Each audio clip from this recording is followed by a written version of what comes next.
Hey, y'all, my name is Thomas, and this podcast is a lie. The idea here is that I'm going to take a prompt from the internet, a random prompt that I have not yet looked at, and then I'm going to tell you a lie about it. This episode's prompt is expertise.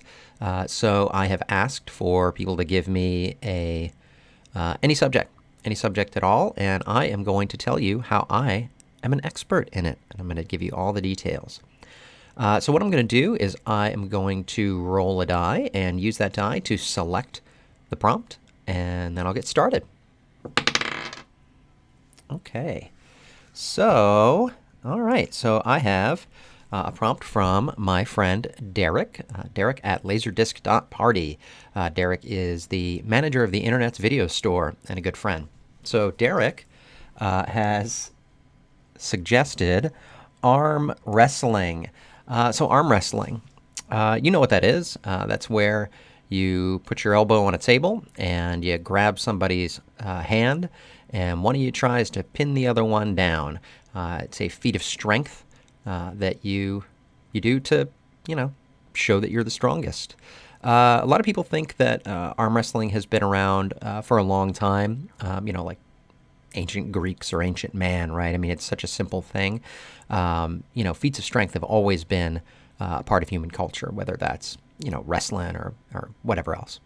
But arm wrestling, not the case. Arm wrestling is actually a relatively recent invention, a relatively recent feat of strength. It was actually invented in the 1980s. So there was a truck driver. His name was Lincoln Hawk, and he invented arm wrestling. Arm wrestling as we know it. It was famously fictionalized in the biopic Over the Top. So Over the Top is a true story about Lincoln Hawk and his success and invention of arm wrestling, and then the creation of the first arm wrestling world championship, which of course Lincoln Hawk wins for the affection of his son. So arm wrestling, it's still a thing today. You can still compete. Lincoln Hawk has since retired, but he is a judge of the World Arm Wrestling Championship, of course. He looks a lot like Sylvester Stallone. They did an excellent casting, but he doesn't speak like that. He speaks very, very clearly and distinctly, and he has one super jacked arm. So his right arm is super ripped, and his left arm is not because he never used it for arm wrestling. So he's got one little wimpy arm and one really, really strong arm. And so that's sort of the history of arm wrestling. More after this. This podcast is brought to you by Casper Mattresses. Casper Mattresses, they come in a box or something. I don't know. They haven't given me any copy to read because they're not actually a sponsor of this podcast. But they're a sponsor of a lot of podcasts. So, we're just going to pretend. We're going to lie about it. That's the whole thing we're doing here. Enjoy. Hello and welcome back. Again, my name is Thomas, and this podcast is a lie. Today we are working on expertise. So I am obviously an expert in everything, and I've been getting some prompts from random people online for a subject on which I can share that expertise. So expertise part 2, I am going to roll my die and get a new prompt. Hang tight. Okay. All right, so this prompt is from B. That is large novelty at lgbt.cool. If you want to find her online, congratulations, B, for being the second winner of the day. B's suggestion is closet organization for astronauts on the International Space Station. So you know about the International Space Station. It's up there in space, floating around. Astronauts from all over the world will go up there and do experiments and stuff and hang out in space. One of my favorite stories of an astronaut on the International Space Station is that Canadian astronaut with the mustache. He used to play his guitar in space. I don't remember his name, but he tells a story about how he was on a spacewalk, and all of a sudden his eye really started bothering him, and it started watering up. And in space, if your eye waters up, it just starts collecting in like a big blob in front of your eye because it can't fall because there's no gravity. And so then he couldn't see anything, and he was stuck in space, unable to see. And then eventually they pull him in and whatever. But it's a great example of how sometimes smart people can be really stupid. So in order to prevent the glass on his helmet from fogging, they had coated it in effectively in dish soap. And so I just imagine some real smart guy being like, "Well, dish soap will keep this from fogging up," and not even considering that putting dish soap right near somebody's eyeball is probably a bad idea. So I love that story. I think it's really fun and funny, but only because he lived. If he had died horribly out there, really, it wouldn't have been funny at all. But he's okay. He's back on Earth now, still playing guitar, I imagine.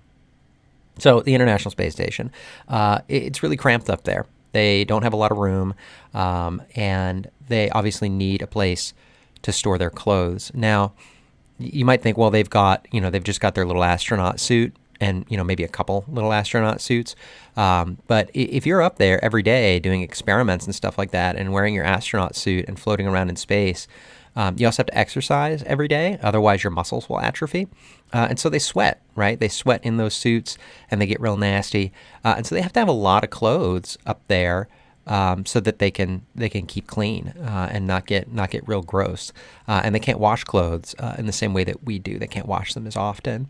So the astronauts wanting to have a little variety, have a little, bring something from home a little bit.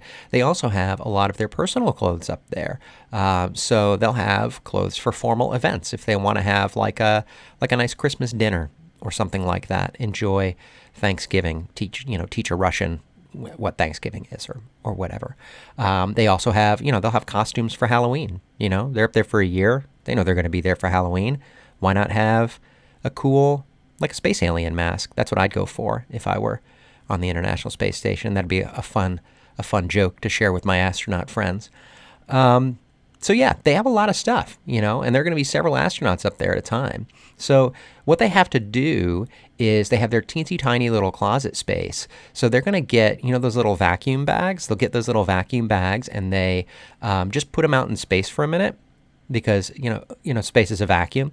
So they'll put them out in space for a minute. That way they don't have to have a vacuum on the space station, and it'll just suck all the air right out of that. You seal it back up, you bring it back inside, and then you hang it in your teeny tiny closet. Now, each astronaut does have a closet. It is right above the toilet. They're all separated right there above the toilet because you have to maximize space, that you're using. Some astronauts will even use those space bags as a pillow. And that's actually why they're called space bags. They were invented up there. It's sort of like Tang, like, hey, this is invented for astronauts, but now everybody realizes that they can use them. So they're not called space bags because they take up less space. They're called space bags because they were invented in space by astronauts. And that's how the astronauts of the International Space Station keep their closets organized. Nice and tidy, nice and easy, and they don't have to worry about, running out of space on the space station. And they can, wear, some nice relaxing jeans or sweatpants on their time off. They never do that on camera, though. They want you to think that they're always wearing their official space uniforms, but they're not. They're up there in sweats and a t-shirt a lot of the time, just chilling, just relaxing, enjoying their time, mixing up some stuff or planting plants or doing science. They're all scientists. I once heard somebody told me that there's no such thing as an astronaut. It's not a job. It's a thing that you do. So, like, you're a biologist, and then you go onto the International Space Station, and that makes you an astronaut, but it's not your job. Your job is still biologist. Astronaut is just a thing that you do. I think that's baloney. You're an astronaut. If you go up there, you're just an astronaut. You're an astronaut doing experiments that might be biology. You used to be a biologist, but now you're an astronaut. So, yeah, that's it. If you have some suggestions, a good prompt to suggest to me, please let me know. You can comment something here. You can find me online elsewhere. Like buttons, subscribe buttons, all that sort of thing. And thank you so much for your time. I love you. Goodbye.